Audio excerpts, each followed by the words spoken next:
आप बोलो लाइव करा कौन है? यहाँ का ऐसा कुछ नहीं जब लोग इधर आते हैं तो गिरनाथ का भी दिखा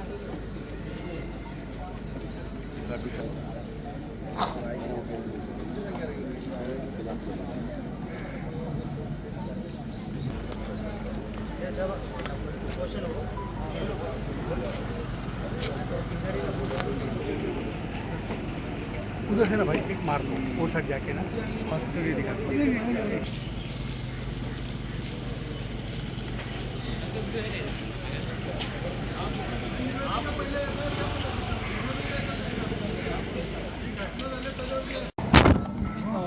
यहाँ पर आप आंदोलन कर रहे हैं, क्या मांग है? कल एक मौर्या करके महिला की 32 वर्षीय महिला की डॉक्टरों की लापरवाही से, ऐसा उसका पति का कहना है कि डॉक्टरों की लापरवाही से उसकी मौत हो गई और अस्पताल और डॉक्टर का जो रवैया था वो बहुत दुर्भाग्यपूर्ण था।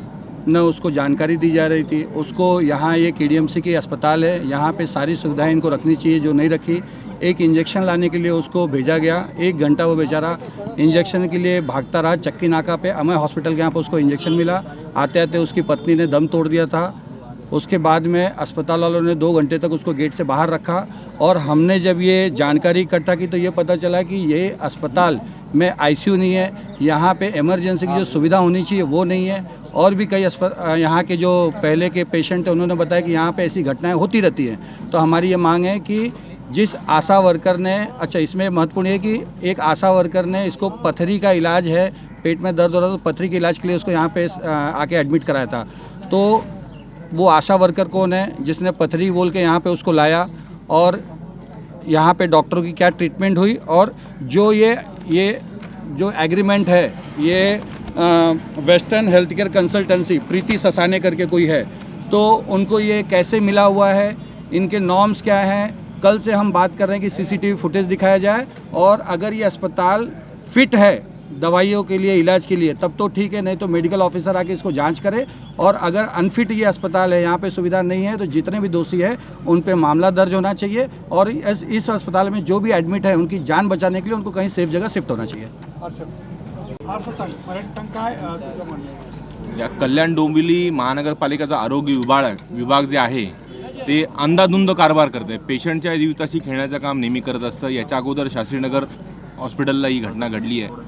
उल्हासनगर महापालिकेच्या हद्दीमध्ये बी ज्या हॉस्पिटलला टेंडर पद्धतीने ही सगळी व्यवस्था होते, ज्या लोकांना टेंडर मिळतात ते नॉन मेडिको आहेत, ते स्वतः डॉक्टर नाही आहेत. त्यामुळे त्यांना पेशंटची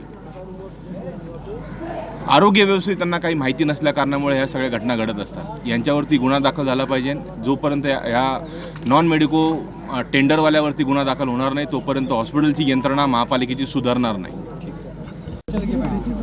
बोलो सांगा, तुम्ही मराठीत सांगा की नक्की काय थोडक्यात सांगा की तुमची काय मागणी आहे? आपण गेल्या अनेक वर्षापासून बघतोय या सरकारचा स्वास्थ्य व्यवस्थेवरती अजिबात लक्ष नाही आहे. गोरगरिबांच्या स्वास्थ्याला घेऊन सरकार अजिबात गांभीर्य नाही आहे. या कल्याण डोंबिवली असेल किंवा इतर सगळ्या ठिकाणी जे पब्लिक प्रायव्हेट पार्टनरशिप जे एका व्यक्तिगत लोकांना आर्थिक लाभ मिळवण्यासाठी काही राजकीय लोकांच्या हस्तक्षेपामुळे हे जे पब्लिक प्रायव्हेट पार्टनरशिप चाललेलं आहे हे अत्यंत चुकीचं आहे. या गोरगरिबांच्या जीवाशी खेळ होत आहे. आपण हे वेस्टर्न हेल्थ केअरचा जे आपण ॲग्रीमेंट हे या ठिकाणी पाहू शकतो. हे जे महापालिकेसोबत ॲग्रीमेंट झालेलं आहे, मुळात राज्य सरकार मराठी भाषेचा बंधन सांगत असते, परंतु महापालिकेचा ॲग्रीमेंटसुद्धा या ठिकाणी मराठीमध्ये नाही आहे, हे इंग्लिशमध्ये आहे. आणि दुसरी गोष्ट, हा ॲग्रीमेंट रजिस्टर्ड नाही आणि नोटराईज नाही. हे फक्त कामचलाऊ पद्धतीने फक्त फटाफट आर्थिक लाभ कसा एखाद्या व्यक्तीला पोचवता येईल, गोरगरिबांच्या जीवाशी खेळून, त्यांच्या आरोग्य व्यवस्थेशी खेळून कसा त्यांना लाभ पोचवता येईल याचा प्रयत्न करण्यासाठी एकदम घाईगडबडीत हे प्रयत्न काही राजकीय लोकांच्या माध्यमातून सुरू आहे. आणि जे संबंधित लोक आहेत त्यांच्यावरती गुन्हा दाखल होऊन त्याची योग्य ती तपास व्हावी अशी आमची मागणी आहे.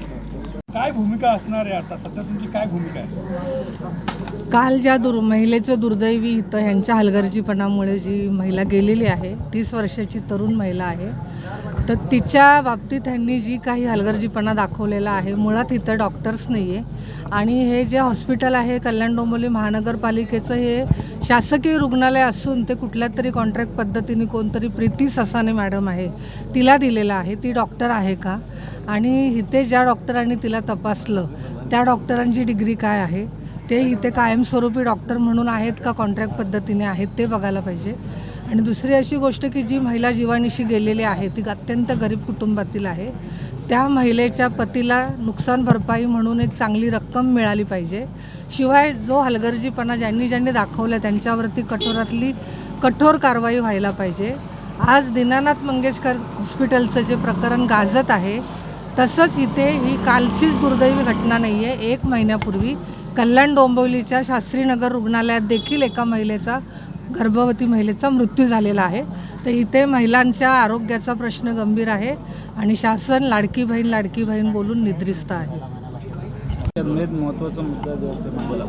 महत्त्वाचं म्हणजे इथं जे मौर्या करून महिला आहे तिला शुक्रवारी इथे ॲडमिट करण्यात आली होती. शुक्रवारी जेव्हा ॲडमिट केली त्यावेळेस त्या महिलेला एका आशा वर्करने सांगितलेलं होतं की तुम्हाला स्टोनचं ऑपरेशन करण्यासाठी इथे घेऊन आलेली.